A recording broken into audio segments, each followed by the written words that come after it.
দেশ কিংবা দেশের বাইরে থেকে যে যেখান থেকে ভিডিওটি দেখছেন সবাইকে জানাই আজকের ভিডিওতে স্বাগত।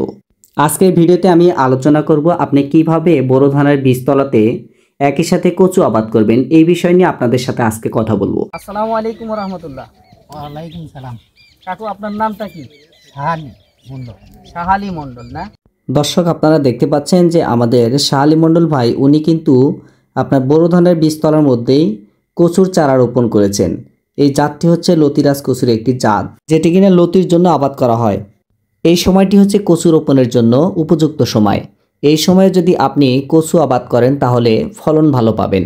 আমাদের দেশে অনেক জায়গাতেই এই প্রযুক্তিতে কিন্তু কচুর চারা রোপণ করে একই জমিতে কিন্তু আপনার বোরো ধানের বীজতলাও করা হয়ে থাকে। 30-35 দিন বয়স হলে কিন্তু আপনার বোরো ধানের চারা সাধারণত তুলে ফেলা হয়, তখন কিন্তু আপনার কচুর চারাগুলো জমিতে থেকে যায়। বোরো ধানের চারা তুলে ফেলার পর আপনি কচু গাছের পরিপূর্ণ পরিচর্যা শুরু করবেন। যদি কোনো চাষি ভাই এই ধরনের প্রযুক্তি ব্যবহার করে একই জমিতে আপনার বোরো ধানের বীজতলা ও আপনার কচু আবাদ করতে চান, তাহলে আপনার জন্য পরামর্শ হচ্ছে আপনি যেভাবে বোরো ধানের বীজতলা তৈরি করেন অনুরূপভাবে বীজতলাটি আগে তৈরি করে নেবেন। এরপরে আপনি কচুর যে চারাগুলো রয়েছে সেই চারাগুলো বীজতলাতে রোপণ করে দেবেন। তারপর আপনি যেভাবে বীজ ফেলেন অনুরূপভাবে অঙ্কুরিত বীজ বীজতলায় ফেলে দেবেন। এক্ষেত্রে কখনই আপনি বীজতলায় বীজ ফেলার পরে আপনি কচু চারা রোপণ করতে যাবেন না।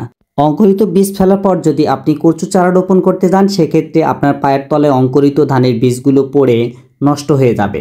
তাই আপনি কখনোই বীজতলায় আপনার বীজ ফেলার পরে কিন্তু কচু চারা রোপণ করবেন না। আপনি যদি এই প্রযুক্তিটা গ্রহণ করেন তাহলে আপনার উৎপাদন খরচ কিন্তু কমে যাবে। কারণ আপনি যদি ধানের বীজতলা করতেন তাহলে সেক্ষেত্রে কিন্তু আপনাকে সেচ এবং যে আপনার হাল চাষ বাবদ খরচ সেটা কিন্তু হতো। এক্ষেত্রে সবচেয়ে বড় সুবিধা হচ্ছে আপনি একই খরচে কিন্তু কচু চারা রোপণ করতে পারবেন। তাই এই ক্ষেত্রে আপনাদের জন্য পরামর্শ হচ্ছে এই ধরনের যে লাভজনক প্রযুক্তিগুলো রয়েছে সেই প্রযুক্তিগুলো আপনারা গ্রহণ করবেন, তাতে করে আপনি কিন্তু লাভবান হবেন। আগে মানুষ কৃষিকাজ করত খোরপোশের জন্য, এখন কিন্তু কৃষি আর খোরপোশের মধ্যে সীমাবদ্ধ নেই। এখন কৃষি বাণিজ্যিক কৃষিতে পরিণত হয়েছে। তাই আপনারা একই জমিতে অধিক ফসল উৎপাদন করার জন্য এই ধরনের প্রযুক্তিগুলো আপনারা সবসময়ের জন্য গ্রহণে আগ্রহী হবেন। ভিডিওটি যদি আপনাদের ভালো লেগে থাকে তাহলে লাইক, শেয়ার, কমেন্ট করবেন এবং আপনার ফসলের যে কোনো সমস্যার সমাধানের জন্য আপনার নিকটস্থ উপসহকারী কৃষি কর্মকর্তা অথবা উপজেলা কৃষি অফিসের সাথে যোগাযোগ করবেন।